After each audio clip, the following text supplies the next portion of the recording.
वाले नहीं हैं भैया, कहीं क्यों है? वो तो राजा बलि के द्वारपाल हो गए, तो आएंगे कैसे? अरे कहीं क्या किया जाए? राजा बलि का भी कोई बहन नहीं थी, और भगवान लक्ष्मी जी रोती हुई जाकर के उनके राज्य में रोने लगी, बैठ करके स्वरूप बदल करके। राजा बलि जा रहा था, पूछा क्यों रो रही हैं आप? कह रही हैं आज सावन महीने का पूर्णिमा तिथि है, पूर्णमासी है। आज हर बहन अपने भाई की कलाई पे रक्षा सूत्र बांधती है कि हमारा भाई का द्वय लंबा होगा, भाई बहन का प्रेम का दिन है। आज मेरा कोई भाई नहीं है, मैं इसलिए रो रही हूं कि मेरा कोई भाई होता। राजा बलि ने कहा अरे तो हमें ही अपना भाई समझो, बांध लो राख। जैसे ही रक्षा सूत्र निकाली, बांधी, बलि कहा कुछ उपहार चाहिए आपको, बोलो क्या चाहिए? कहीं नहीं भैया हमें कुछ नहीं चाहिए। कहीं नहीं नहीं, बहन का कुछ न कुछ उपहार होता है, बताओ। नहीं भैया जो सबसे प्रिय द्वारपाल है वही हमें दे दो। राजा बलि समझ गया, कहा ठीक है मैं तो दे दूंगा, लेकिन पहले वास्तविकता स्वरूप में आ जाओ। लक्ष्मी जी अपने स्वरूप में आई।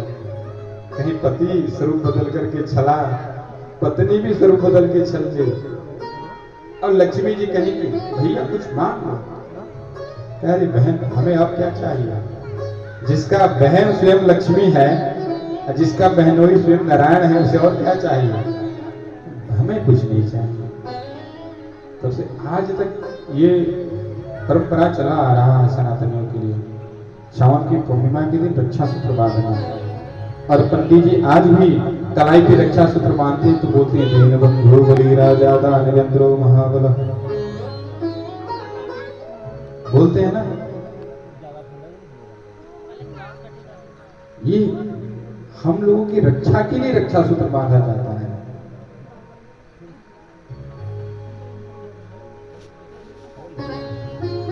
कहे अब आगे कथा में मैं सूर्यवंश और चंद्रवंश, नवम स्कंध में 24 अध्याय है, जिसमें 12 अध्याय में सूर्यवंशी और 12 अध्याय में चंद्रवंशी का वर्णन है।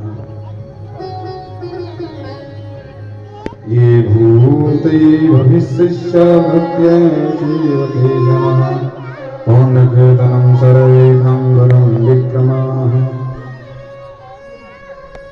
सूर्यवंश के राजा बहुत बड़े बड़े प्रतापी भय। ब्रह्मा जी के मनु, विश्वक मनु जिनका एक नाम सूर्य है, सूर्य से सूर्यवंशी चला। इनमें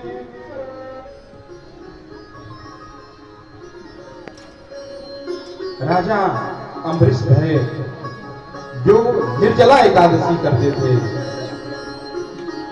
यदि सूर्यवंशियों का कथा कहा जाए ना, कई 100 वर्ष लग जाएगा लेकिन पार नहीं पा सकते हैं।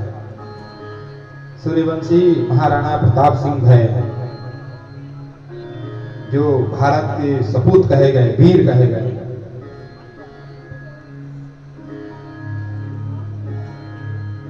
पहले सूर्यवंशी क्षत्रिय, उसके बाद चंद्रवंशी, उसके बाद से अग्निवंशी। ये ऋषि के कितने वंशज बढ़ते गए, बटते गए। फिर उसके बाद से चौहान के 24 बटे। ऐसे क्षत्रियों का 64 है। पूरे क्षत्रिय कितने हैं तो 64 हो गए हैं। अब पहले 4 संप्रदाय था, अब 64 संप्रदाय है। अब ना जाने कितने और संप्रदाय बढ़ गया है। मुख्य 4 ही संप्रदाय था। एक शव वाला संप्रदाय जैसे आदि गुरु शंकराचार्य बनाए, एक रामानंदी जिससे हम लोग दीक्षित हैं, एक रामानुजी और एक बल्लभ संप्रदाय। ये 4 संप्रदाय है, बल्लभ है और ना जाने क्या क्या है, श्री एक और पता नहीं कौन कौन से, और एक ब्रह्म कुमारी पता नहीं कहां से आ गए। ब्रह्म और कुमारी समझ में नहीं आता है ब्रह्म है कि कुमारी है। ब्रह्म है तो कुमारी कैसे हुआ, अब कुमारी है तो ब्रह्म कैसे भया।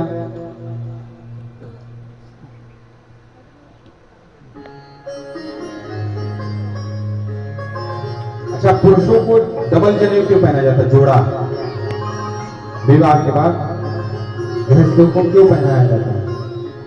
एक तो सिंगल जनेऊ पहनाया जाता है जब यज्ञोपवीत संस्कार होता है तब, और एक डबल कर दिया जाता है विवाह के समय।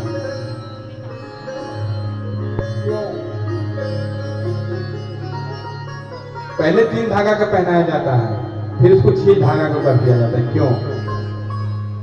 क्योंकि माताएं यज्ञोपवीत धारण नहीं कर सकती हैं, तो विवाह माताओं से होता है, तो माता पुरुष के अभिन्न अंग होती हैं, अर्धांगिनी होती हैं, इसीलिए जो उनका भी त्रिसूत्र है वो पुरुषों को ही दे दिया जाता है। अच्छा, 3 सूत्र क्या है? ये ऋण है, ये 3 सूत्र है, जो 3 धागा है, ये 3 ऋण है, इससे हमें उत्तीर्ण होना है। पहला कौन? देव ऋण, गुरु ऋण और पितृ ऋण, 3 ऋण लगता है। देव ऋण कैसे पूर्ण होगा? देव ऋण पूर्ण कैसे होगा? पूजन करके। गुरु ऋण कैसे पूर्ण होगा? उनकी आज्ञाओं का पालन करके।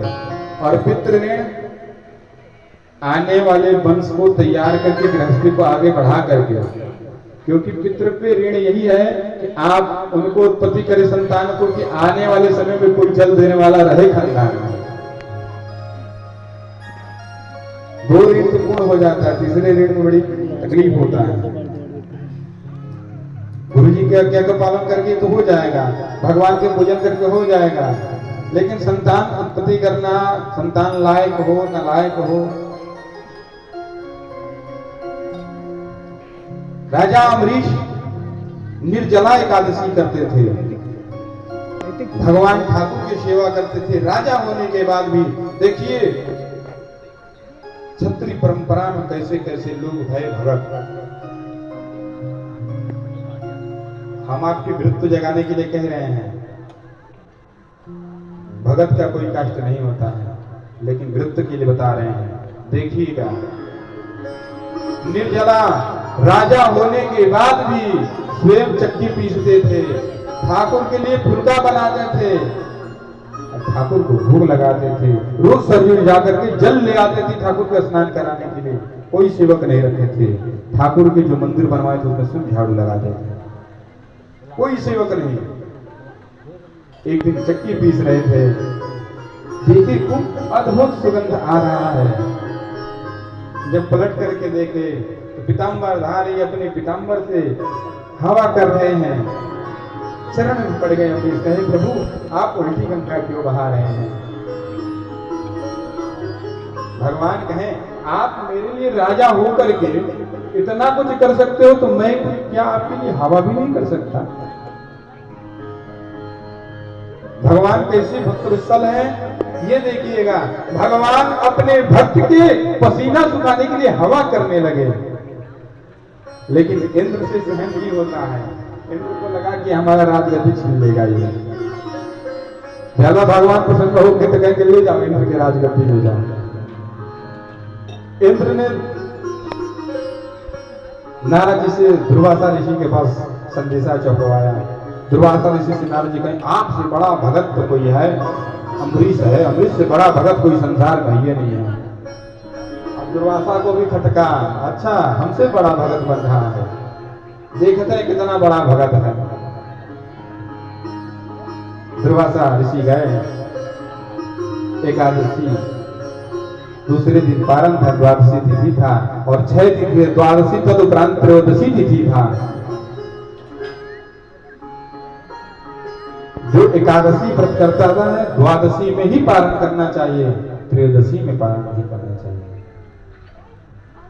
कहे हमको प्रसाद पाना है, कहे आइए प्रभु पवाएंगे, लेकिन दुर्वासा ऋषि जानबूझ करके लेट करने लगे, स्नान करने लगे कि लेट होगा तो इनका एकादशी भंग हो जाएगा। इधर सोचने लगे कि यदि एकादशी का पारण नहीं करेंगे तो फिर अगले एकादशी तक निर्जला रहना पड़ेगा। यदि त्रयोदशी में पारण करने से एकादशी का कोई फल नहीं मिलेगा। विप्र देवताओं से पूछे, प्रभु इसका निवारण क्या है? यदि मैं प्रसाद पा लेता हूं तो एक संत का अपमान हो जाएगा कि निमंत्रण देने के बाद प्रसाद स्वयं पा लिया। और किसी को अपने घर में सकरा नहीं पवाना चाहिए। जूठा, अच्छा लोग कहें जूठा कैसे हुआ, वो तो अलग से दिए थे। जब तक घर में विप्र रखे हैं तो पहले उनको पवा लेना चाहिए, फिर अपने घर के बालकों को पवाना चाहिए, क्योंकि जूठा हो जाएगा पूरा। अग्निहोत्र ब्राह्मण हो, आप यदि ब्राह्मण के ही पंथी बैठा दिए और दूसरी पंथी में दूसरे बैठेंगे, बैठने के लिए बोलेंगे भंडारा में, तो नहीं बैठेगा क्योंकि सब सकरा हो गया। उसको बैठना है तो पहली पंथी में ही बैठेगा, अन्यथा दूसरी पंथी में बैठ ही नहीं सकता है, क्योंकि झूठा खाने थोड़ी ना आया है।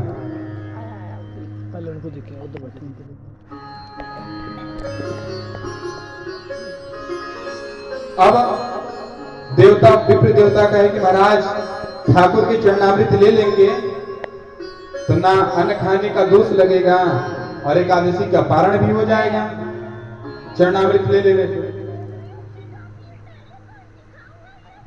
अमरीश जी ऐसे ही किए, जैसे चरणामृत किए वैसे ही दुर्वासा आए और क्रोध के मारे जटा पटके, जटा निकाल करके एक पटके उससे कृतिका नाम से एक राक्षस प्रकट भया, मारने के लिए दौड़ा।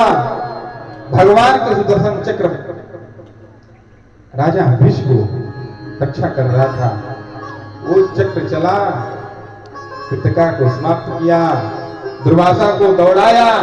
दुर्वासा भागे भागे इंद्र के पास गए। इंद्र कहा है भागो, हमारे पास हम नहीं रक्षा कर पाएंगे। अपने पिता ब्रह्मा जी के पास गए। ब्रह्मा जी भी कहें जल्दी हमारे पास से चले जाओ। भोले बाबा के पास गए, भोले बाबा भी मना कर दिए। भगवान विष्णु के पास गए, विष्णु भगवान ने कहे हमारी बस की बात नहीं है कि हम इससे रक्षा करें। दुर्वासा हाथ जोड़ के कहना प्रभु आप करुणामय हैं, कृपामय हैं, दीन बंधु हैं, यदि आप रक्षा नहीं करेंगे तो आपके नाम पे धप्पा हो जाएगा। कहे आए हो तो उपाय जरूर बताएंगे, आप जल्दी अम्बरीश के पास जाओ, अम्बरीश ही चाहे तो बचा सकते हैं, क्योंकि हमारा चक्र भी अब उनका हो गया है। जो भगवान को अपने सर्वस्व त्याग देते हैं, भगवान भी उसके लिए अपना सर्वस्व छोड़ देते हैं, ले जाओ। राजा अम्बरीश के चरणों में आकर के दंडवती किए। राजा अम्बरीश उठा करके कहे प्रभु उल्टी गंगा ना बहाएं, भगत तो भगत होता है, उसे अभिमान आ ही नहीं सकता है। भगत को कभी अभिमान आ ही नहीं सकता है।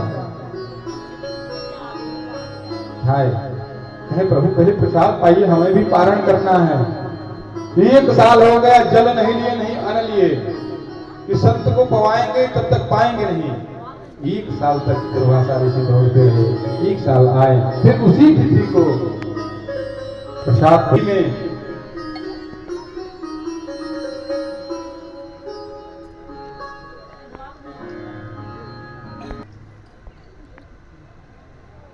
इसी में राजा सागर थे, जिनका 60,000 पुत्र थे। कपिल मुनि के श्राप से सभी पुत्र मर गए और कई पीढ़ी लग गया तपस्या करने में। इसी में भागीरथ भय जो गंगा के प्रकट किए। बोलिए गंगा महारानी की जय। इसी में रघु भय महाराज अज के पुत्र दशरथ भय, दशरथ के 4 कुमार भय, राम लक्ष्मण भरत शत्रुघ्न। राजा दशरथ के 3 रानियां थीं और 3 रानियां, तीनों से कोई संतान नहीं था। जब तीनों से कोई संतान नहीं हुआ तो वशिष्ठ मुनि को बुलाए। स्वयं वशिष्ठ मुनि के पास गए, जाकर के हाथ जोड़ कर कहें यदि किसी को घर में समस्या हो तो पंडित जी को बुलाना नहीं, पंडित जी के घर जाना चाहिए। जाओ, काम आपका है ना। हम लोग क्या करते हैं, फोन करते हैं, पंडित जी खाली हैं क्या, तो थोड़ा आ जाइएगा मेरे घर। लगता है पंडित जी पंडित नहीं है, हमारे घर के नौकर हैं, आदेश कर रहे हैं, आ जाओ बाबा जल्दी आना है। और पंडित जी आए पूजन में, लोग घड़ी देखते हैं, अरे महाराज 8 बज गया, अब आए। अरे महाराज मजदूरी करने आया है क्या, नौकर हैं। तुलसीदास जी भी कहे ब्राह्मणा भूत रहा, भूमि के देवता ब्राह्मण होते हैं, और आप नौकर समझ रहे हैं। पूजन का कोई लाभ नहीं है। पंडित जी चाहे जब आए हाथ जोड़ के प्रभु आप आए तो सही, चरण धोना चाहिए उनका, निवेदन करना चाहिए, प्रभु हमारे घर में ये दोष है, इसका निवारण कर दीजिए।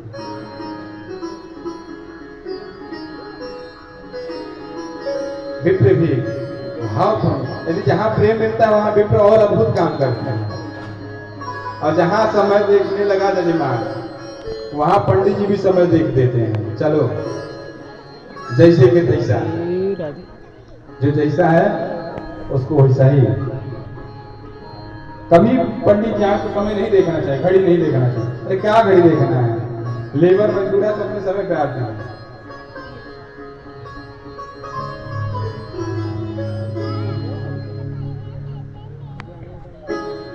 आए श्री ऋषि को बुला करके पुत्र का मेष्टि यज्ञ हुआ, जिसकी खीर मिला, जिसको 2 भाग किए, एक केकई को दिए और एक कौशल्या को। इन दोनों ने अपने भाग में से आधा आधा किसको दिए, सुमित्रा मैया।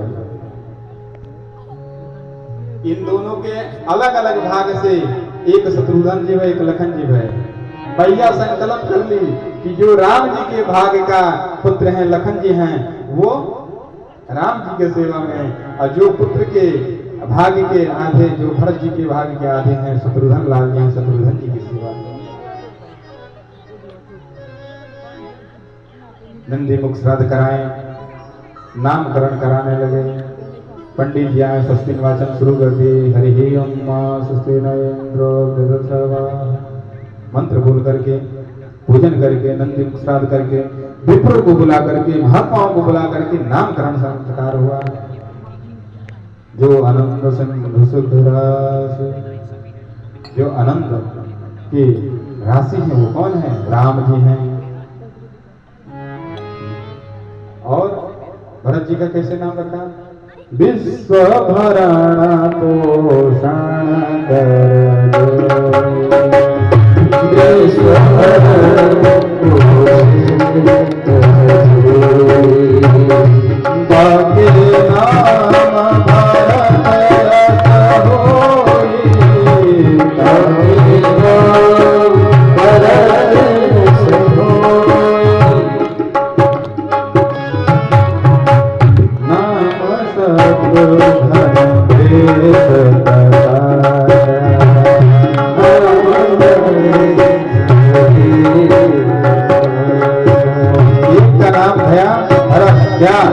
विश्व भरण पोषण कर, जो विश्व के भरण पोषण करते हैं। एक जिनके सुमिरन से रिपुनाथा, नाम शत्रुघ्न वेद प्रकाशा। और एक लक्ष्मण नाम उदार, उदार लक्ष्मण नाम उदार। एक का नाम लखन लाल है। राम, भरत, शत्रुघ्न और लखन 4 पुत्र है। प्रभु राम जी जब बाल अवस्था में थे, जब पता चला था कि सूर्य वंश में राम भगवान के रूप में प्रकट भएंगे, उस समय शत्रु एक थे जिनका नाम था मकसूदन दास जी, सरजू जी के किनारे पे सुने कि इस कुल में आएंगे, और उसी दिन से भजन करने लगे। बुढ़ापा आ गया तब राम आए, नेत्र से दिखना बंद कम हो गया था। राम जी खेलते खेलते चले गए सरजू मैया के किनारे, और उनके कंधे पे बैठ गए। कहे बाबा मैं राम हूं, दिख नहीं रहा है, मैं राम हूं। अब वो रोने लगे, प्रभु जब तक मेरा नेत्र था मैं देख पाता तब तक तो आप आए नहीं, अब आ रहे हैं। अतिशय कृपा की कि मेरे शरीर से प्राण निकलने से पहले आ गए, लेकिन शाम हो गया, अंधेरा हो गया, आप जा कैसे पाएंगे? राम जी कहते अरे चलिए कोई बात नहीं, हम तो चले जाएंगे। कहीं नहीं, चलो हम छुड़ाते हैं। ले आकर के राम जी को छोड़े, प्रभु दूर में लिपटाते हैं।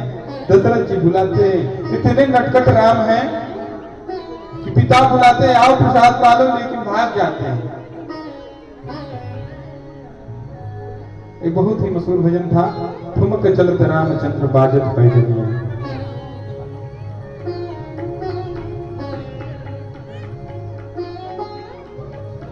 भगवान को बुलाए, गोद में बैठाए, धूल से लिपटाए हुए राम दशरथ जी की गोद में बैठ रहे हैं। पिताजी एक बार नहीं कह रहे हैं कि इनको स्नान करा के ले आओ, गोद में बैठाए। और उस समय थाली में मिर्चा पड़ा था। राम जी कहें पिताजी ये क्या है? दशरथ जी कहें ये तुम्हारी योग्य नहीं है। राम जी इतने नटखट कहें नहीं, इसको हम ही पाएंगे। जैसे मिर्चा को पाए और जोर से चिल्लाने लगे, जलन हुआ इतना जोर से कि दशरथ जी रोने लगे और कहे मैं आज के बाद अपने भोजन प्रसाद में मिर्चा को बंद करा दूंगा। उसकी बात नहीं पाए कभी मिर्चा। बड़े भय, यज्ञ संस्कार भया, गुरुकुल गए, अल्पकाल सब विद्या पाए, सब विद्या को ग्रहण कर लिए। वहां से घर आए, विश्वामित्र जी मांगने आए। रोने लगे दशरथ जी की, गुरुवर मुनिवर मैं सब कुछ दे सकता हूं लेकिन राम को नहीं दे सकता। राम को देंगे तो मेरा प्राण चला जाएगा। लेकिन वशिष्ठ जी बहुभाग समझाएं, बहुत प्रकार से समझाएं। कुछ संत तो ये भी कहते हैं कि कई समझाए कि यदि बाबा के साथ नहीं जाएंगे तो आपके बालक जो हैं कवारे रह जाएंगे। बक्सर वाले मामा जी कहें कि यदि विश्वामित्र जी बक्सर वाले बाबा नहीं होते तो अयोध्या के सभी बालक थे कवारे रह जाते, क्योंकि नहीं गए होते, जनकपुर नहीं विवाह होता। गए, ताड़का को वध किए, सुबाहो को वध किए, मारीच को एक ठारवाण से मारे, समुद्र के किनारे जाकर के गिरे। आगे गए, अहिल्या को उतारे, गंगा पूजन किए, जनकपुर में पहुंचे। जब जनकपुर में पहुंचे सुबह हुआ तो कहे गुरुजी लखन जी चाहते हैं कि जनकपुर के देख आए, मैं जनकपुर देखा हूं। कहे जनकपुर देखा तो मैं दिखाया हूं। गुरुजी कहे ये कह रहा है कि जनकपुर मैं दिखाया हूं, लखन देखना चाहता है, इसको लग रहा है यही पैदा हुआ है। राम जी भी तो पहली बार गए थे और राम जी कह रहे हैं कि जनकपुर लखन देखना चाहता है, मैं दिखाया हूं। जो खुद ही नहीं देखा हो कहे कि मैं दिखा दूं, क्या दिखाएगा वो? राम जी जानते थे मेरे भगत जनकपुर वाले मेरा दर्शन चाहते हैं। और हर मार्ग से भगवान गुजरे, सब नीचे किए रहे। सखिया चाहती थी कि प्रभु मेरी तरफ देखें, लेकिन प्रभु किसी की तरफ देखे नहीं।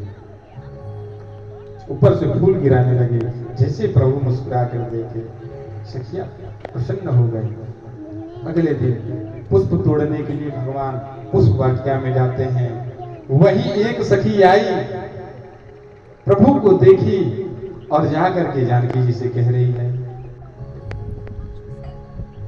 करे सखी जिनकी कल से चर्चा है ना पूरे नगर में, नाम तो जानती नहीं थी कि बता दे कि ये आए हैं, वो फुलवारी में आए हैं। थोड़ा सा 2 लाइन इसको सुनाएंगे हम आपको।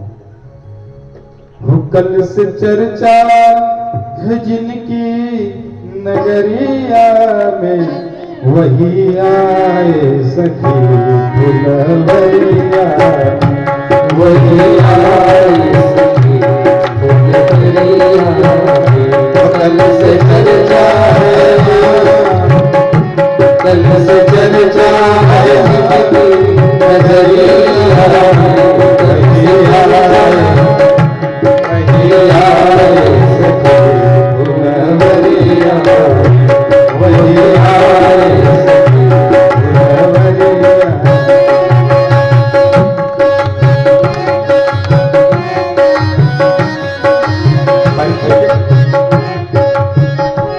परिचय कैसे दे रही है भगवान के बारे में?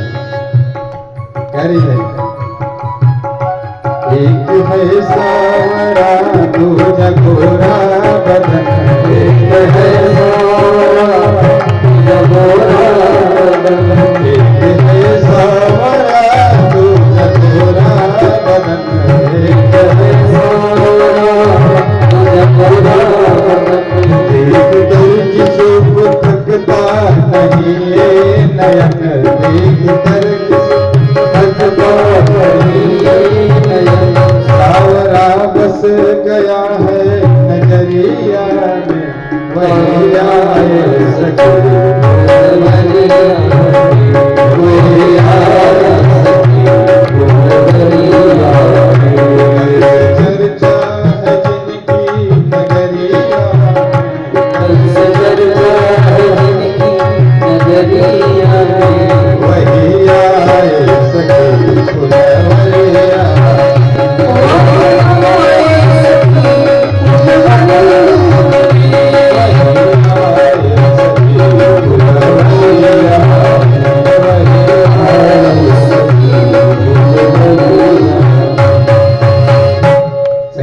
बहुत सुंदर भाव में कहती है, वही फुलवारी में आया है।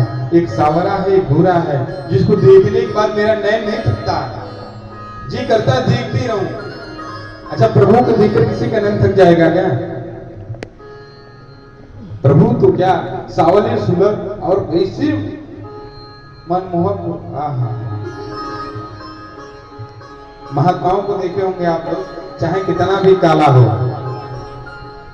लेकिन चेहरे की जो तेज होता है अद्भुत होता है, इतना अद्भुत लगता है, क्या स्वरूप किया है, क्या तिलक है। हाँ, इतने गृहस्थी गोरे होकर के सुंदर नहीं लगते जितने काले होकर महात्मा सुंदर लगते हैं। क्या बढ़िया स्वरूप, तिलक, अद्भुत छवि, गले में तुलसी की बड़ी बड़ी माला, देख करके लोग मोहित हो जाते हैं।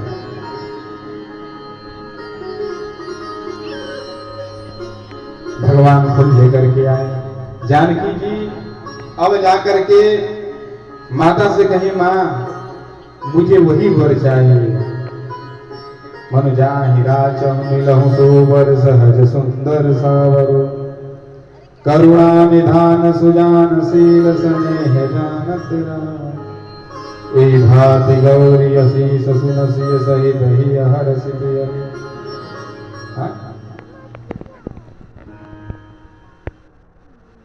मेरे मन में जो सावरा बस गया है वही मेरे को पति रूप में चाहिए। और जैसे ही यही बात आशीर्वाद मिला, और क्या कहे,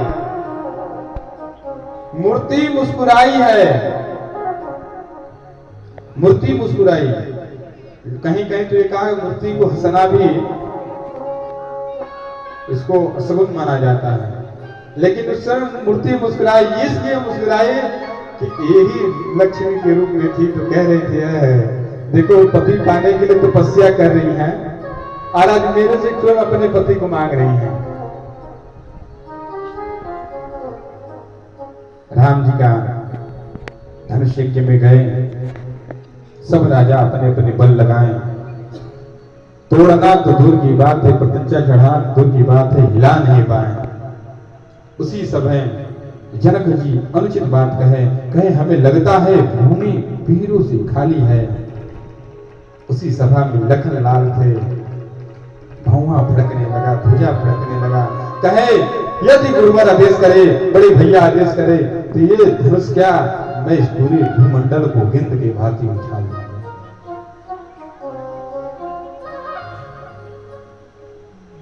समय को बढ़िया शुभ जान करके विश्वामित्र जी आदेश दिए, राम जी गए। जब राम जी धनुष तोड़ने गए, जानकी जी खड़े खड़े गणेश जी से वंदना